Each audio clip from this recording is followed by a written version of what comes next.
નમસ્કાર, આપ જોઈ રહ્યા છો આઝાદ media live.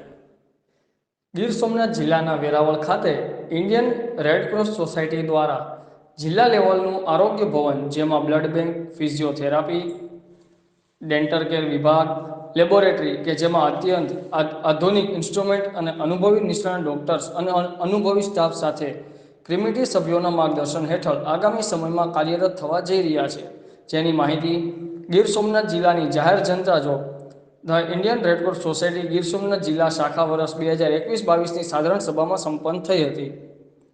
Indian Red Cross society Gir Somnath જિલ્લા શાખાની વાર્ષિક સાધારણ સભા આજરોજ 26/3/2023ના સાંજે 5 કલાકે Arogya Bhavan doctor Ambedkar community hall, Veraval ખાતે ચેરમેન શ્રી કિરીટભાઈ ઉનડકટના પ્રમુખ સ્થાને યોજાઈ હતી. Bureau chief Sanjaybhai Rathod, Azad media live, Gir Somnath. એવું ઘણા લોકો રહેતા હશે, એકલા રહેતા હશે, તો એ લોકોને નાની મોટી સેવાઓ મળી રહી નર્સિંગ, એના માટે 2 મહિનાની તાલીમ આપણે ગોઠવી છે. એમાં ભાઈઓ બહેનોને આપણે રોજ થિયરી અને પ્રેક્ટિકલ ટ્રેનિંગ આપી છે. 30 દિવસ થિયરી અને 30 દિવસ પ્રેક્ટિકલ ટ્રેનિંગ આપી છે. એની ખૂબ સારી સેવામાં અનીશભાઈ રાજ ખૂબ સરસ કોર્ડિનેટર